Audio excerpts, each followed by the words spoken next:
மாண்புமிகு உறுப்பினர் திரு வன்னியரசு அவர்கள்.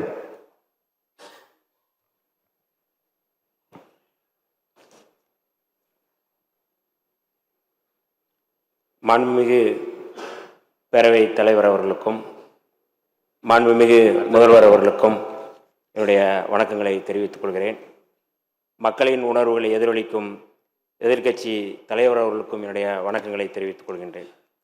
நம்பிக்கை கோரும் இந்த தீர்மானத்தின் மீது பேசுவதற்கு எனக்கு வாய்ப்பளித்தமைக்காக முதலில் எமது நன்றியை தெரிவித்துக் கொள்கின்றேன்.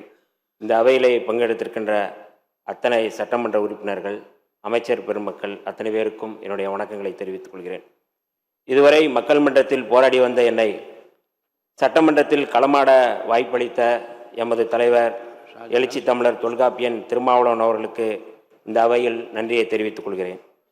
எம்மை நம்பி வாக்களித்து வெற்றி பெற வைத்த திண்டிவனம் தொகுதி மக்களுக்கும், கூட்டணி கட்சியைச் சேர்ந்த தலைவர்களுக்கும், கூட்டணி கட்சியினுடைய தோழர்களுக்கும் எமது நன்றியை தெரிவித்துக் கொள்கிறேன். விடுதலை சிறுத்தைகள் கட்சி உள்ளிட்ட மதச்சார்பற்ற கட்சிகளின் ஆதரவோடு பொறுப்பேற்றிருக்கும் இந்த அரசு நம்பிக்கை வாக்கெடுப்பில் வெற்றி பெற்று 5 ஆண்டுகளுக்கு நீடிக்கும் என்று நான் உறுதியாக நம்புகிறேன். அதற்காக முன்கூட்டியே விடுதலை சிறுத்தைகளின் சார்பில் எமது நன்றியை தெரிவித்துக் கொள்கின்றேன், வாழ்த்துக்களை தெரிவித்துக் கொள்கின்றேன்.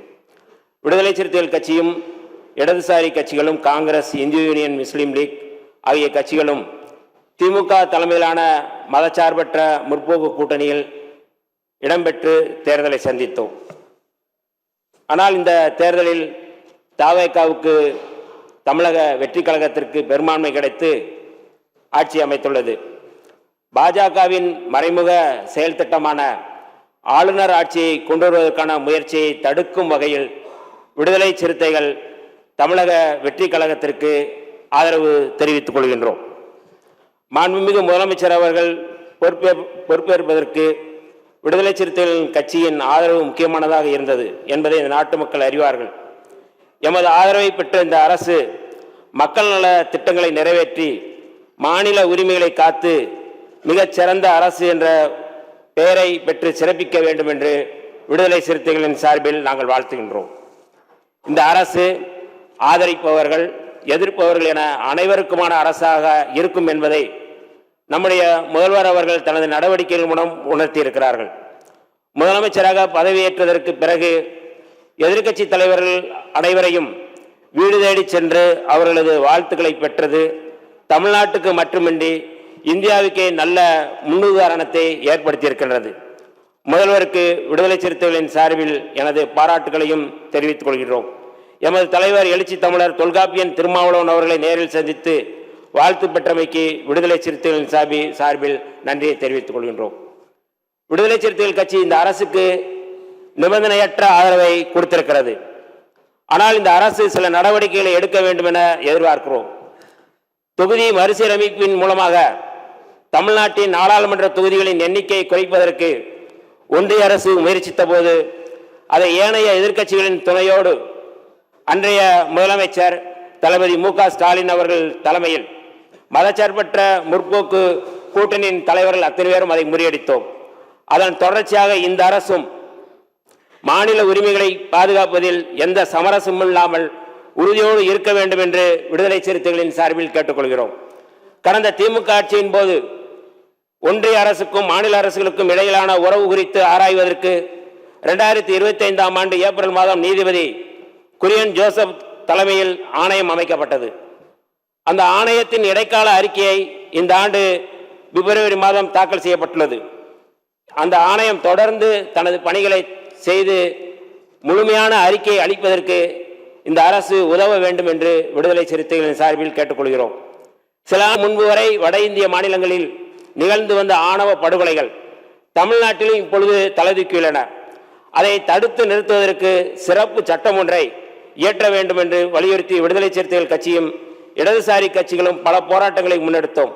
அதன் அடிப்படையில் கடந்த திராவிட முன்னேற்ற அரசு முன்னாள் முதல்வர் மரியாதைக்குரிய மு.க. ஸ்டாலின் அவர்கள் ஓய்வு பெற்ற நீதிபதி K.N. பாட்ஷா தலைமையில் ஆணையம் ஒன்றை அமைத்தார். அதன் அறிக்கையை பெற்று அதன் அடிப்படையில் ஆணவ கொலைகளை தடுத்து நிறுத்துவதற்கான ஒரு சிறப்பு சட்டத்தை இயற்ற வேண்டும் என்று விடுதலை சிறுத்தைகளின் சார்பில் நாங்கள் கேட்டுக்கொள்கிறோம். அரசு ஊழியர்களாக பணியாற்றி வரும் SC ST ஊழியர்களின் பதவி உயர்வுக்கு 200 பாயிண்ட் ரோஸ்டர் முறை இருந்து வந்தது. அதை உச்சநீதிமன்றம் ரத்து செய்துவிட்ட நிலையில் அவர்களது பதவி உயர்வு பாதிக்கப்பட்டது. அதை சீர் செய்வதற்காக இந்தியாவின் பல்வேறு மாநிலங்களில் இருப்பதை போல அரசமைப்பு சட்டத்தின் உறுப்பு 16(4)A வழங்கும் அதிகாரத்தை பயன்படுத்தி சட்டம் ஒன்றை இயற்ற வேண்டும் என்று விடுதலை சிறுத்தைகளின் சார்பில் வலியுறுத்துகின்றோம். அதன் அடிப்படையில் கடந்த அரசு அதை பரிசீலிப்பதற்கு ஓய்வு பெற்ற நீதிபதி GM அக்பர் அலி தலைமையில் ஆணையம் ஒன்றை அமைத்துள்ளது. அதன் அறிக்கையை பெற்று அந்த சட்டத்தையும் இயற்ற வேண்டும் என்று நாங்கள் வலியுறுத்துகின்றோம்.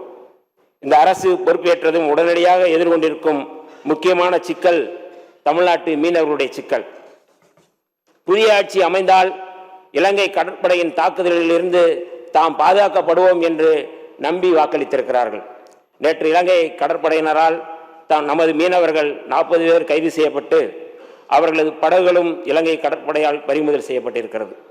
மீனவ மக்கள் இந்த அரசின் மீது வைத்துள்ள நம்பிக்கையை பாதுகாக்கும் விதமாக இந்த பிரச்சனைக்கு நிரந்தர தீர்வு காண்பதற்கு நம்முடைய அரசு முன்வர வேண்டும் என்று விடுதலை சிறுத்தைகளின் சார்பில் நாங்கள் கேட்டுக்கொள்கிறோம்.